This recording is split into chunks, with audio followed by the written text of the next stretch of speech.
안녕하십니까. KDK 뉴스입니다. 첫 소식입니다. 최근 들어 화재가 많이 발생하고 있습니다. 백양산 일대에서 큰 화재가 발생했습니다. 송은호 기자가 취재했습니다. 네, 저는 백양산 근처에 나와 있습니다.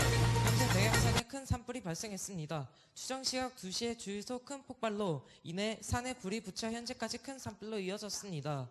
주위 주민들은 대피소로 대피를 시켰고 주위 학교들은 휴교령이 내려졌습니다. 현재 피해로는 백양산의 70%가 탔고 북쪽으로 계속 퍼질 것으로 예상이 됩니다. 산불 진압으로는 태풍이 크게 불어 진압은 어려울 것으로 예상이 됩니다.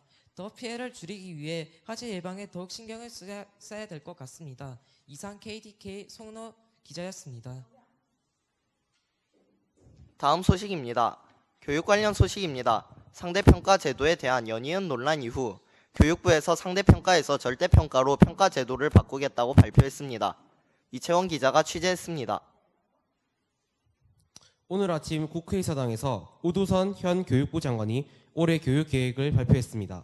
전년도까지 시행되던 성적 상대평가제의 절대평가제 전환에 대한 안건이 통과되었습니다. 작년부터 김덕곤 현 국회의장이 교육부에 제시한 안건인 학생들의 성적 부담 절감 위한 절대평가 전환에 대한 내용이었습니다. 내용에 따르면 절대평가제를 시행하여 전국 고등학생들이 성적 부담을 덜고 교내에서 시행한 수행평가의 비중과 항목을 늘렸습니다.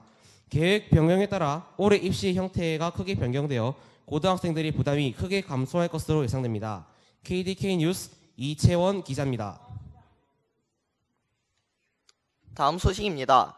지난해 성도제약에서 개발한 탈모치료제의 부작용에 대하여 문제를 제기한 서울대학병원 신동필 교수 연구팀이 새로운 탈모치료제를 개발했다고 합니다. 천우진 기자가 취재했습니다.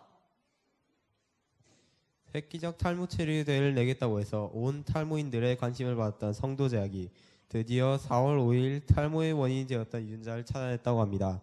이러한 유전자를 조격하여 탈모가 나지 않는 유전자로 변형하려는 노력을 하고 있다고 합니다. 하지만 서울대학병원 신동필 교수와의 말에 따르면 이러한 유전자 조작은 변형될 경우 사람들에게 어떠한 영향을 끼칠지 여생이 되지 않고 만약 유전자 조작이 대중화가 된다면 큰 윤리적 문제가 될 수 있다고 합니다. 학계에서는 우리의 탈모 치료를 위해 인간의 유전자를 훼손할 가치가 없고 이러한 유전자 조작은 절대 일어나서는 안 된다고 합니다. KDK 뉴스 천우진 기자입니다. 스포츠 소식입니다. 오늘 새벽 맨체스터 시티와 토트넘 하스퍼의 축구 경기가 토트넘 하스퍼의 손흥민 선수의 멀티골로 2대0으로 토트넘 하스퍼의 승리로 마무리되었습니다. 강주영 스포츠캐스터가 취재했습니다. 토트넘 하스퍼와 맨체스터 시티가 챔피언스리그 8강 2차전 경기를 치렀습니다. 토트넘은 손흥민 선수의 멀티골 활약으로 3대1 대승을 거두었습니다. 지난 4월 10일에 있었던 두 팀과의 1차전에서 토트넘이 1대0으로 이겼기 때문에 합산 스코어 4대1로 4강에 진출했습니다. 맨시티는 1차전에서 졌기 때문에 2차전에서 대승을 거두어 승부를 뒤집어야 했습니다. 따라서 맨시티의 펩 과르디올라 감독은 공격적인 전술을 들고 나왔습니다.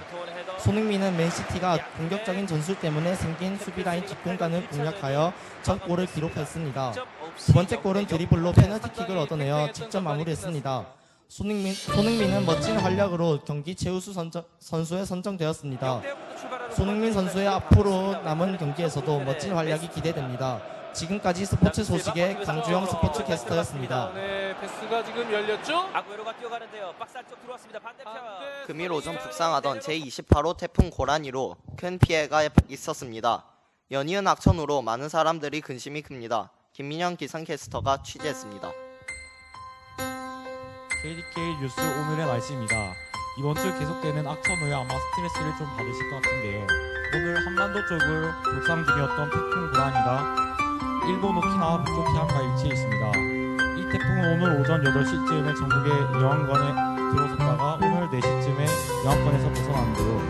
현재 알려진 피해 중 다행히 인명피해는 발생되지 않았으나 피해 규모로는 추정된 것만으로도 약 90억 정도로 매우 엄청난 규모의 피해를 입은 것으로 알려졌습니다. 다음으로 내일은 태풍이 불고 난 후 쨍쨍한 날씨가 계속되겠는데요. 이상 김민현 기상캐스터였습니다. 이상 날씨 정보였습니다. 지속적인 악천후로 큰 피해가 예상됩니다. 피해를 줄이기 위해 대비가 필요할 것으로 예상됩니다.